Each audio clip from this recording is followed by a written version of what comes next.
Mark Krebs, the Bluegrass Boys. Where does the team name come from? The team name comes from obviously Kentucky's the Bluegrass state, and to be honest with you, we are going to go with something very specific to the University of Kentucky, since a lot of our players come from there. However, when you break down the fact that a lot of the guys are still in the NBA, they have contracts, and they're all over the place, I figured we were going to have to fill in with a few other talented players that are associated with the state of Kentucky. So we did more of an all-inclusive state thing. So Bluegrass Boys, it was perfect. And I asked the team, the guys that were on the team or that were already committed, we kind of had about 3 or 4, but Bluegrass Boys stuck. How did this team come together? The team came together. We were talking with some of the guys that are associated with the University of Kentucky basketball program. They had been getting calls. They had seen some things the years prior, and they said, we should put a team in this. And since I was one of the few players that played for Tubby Smith, Billy Gillespie, and Coach Calipari, and I still have a good relationship with all the guys that are there now under Calipari, they said, you should get these guys together. It'd be awesome to see what you could come up with. And so I took it upon myself to start calling around. And when we got, 3 or 4 or 5 commitments, the ball started rolling. The media around Kentucky sort of just jumped on board. Everyone got behind it. And so now we're just trying to add in the final pieces of the roster and get ready. But, I mean, that's basically how it started. I've had more fun than ever putting this team together. Why are you guys playing in TBT?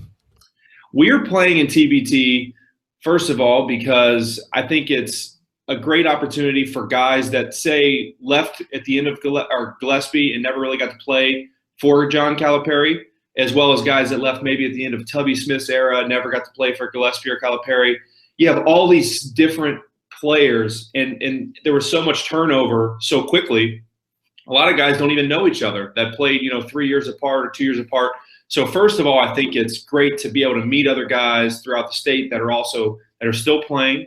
I think that guys that are overseas that are just playing so well overseas that no one even knows what team they're on, where they're at, what they're doing, maybe some other extracurriculars that they have going on with some philanthropic, prime example, Derek Anderson has a stamina camp and a stamina academy that he's promoting and wants to, people to be a part of. And no one even knew he was building it until he starts getting in the public eye. So I feel like he's, that's the perfect example, is that everyone has something going on. And this is the prime time to really bring everyone together, get back in the public eye for a summer, and have a reunion of sorts. And then, obviously, to go after $2 million isn't a bad incentive to get guys involved and to see what kind of competition's out there. The exposure is going to be great in TBT. I would say all those things combined, it adds to not only a fun event, but one that can be very lucrative and beneficial to everyone's career. What would it mean to win TBT? It would mean a lot. I think to the players, it would mean that, obviously Kentucky players that have come together to win another championship. Kentucky, you're nothing unless you win championships. So that's our goal in this thing, is to win it because we're in it. But I think for everyone, each person will take something different from it. But there's guys on the cusp of making it in the NBA.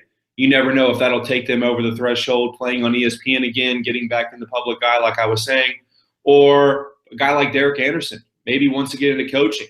He's going to be coaching our team. Maybe he opens something up to where he starts a career of his own. So there's so many different things that I think winning this will propel on. And also, obviously, financially, a lot of guys that are playing in the D League that have aspirations to play in the NBA, this just helps them a little bit more to get toward that and make some money along the way. Which team in the Midwest region where you guys are playing, besides yourselves, do you think is the best? Man, well, Kansas, I want to get Kansas State bad because they got us in voting, right? So they beat us in voting, which we had some good votes out there. We have some good support, but they outdid us. Michigan State, I think their squad is just going to be very, very solid. I'm just looking forward to playing a lot of these alumni teams to see if we can stay, who can stand the longest. And I think that's what I'm most excited to do in this tournament, is to see where we compete against. Michigan State, Kentucky have rich histories. Kansas State, that 2012 team was so good.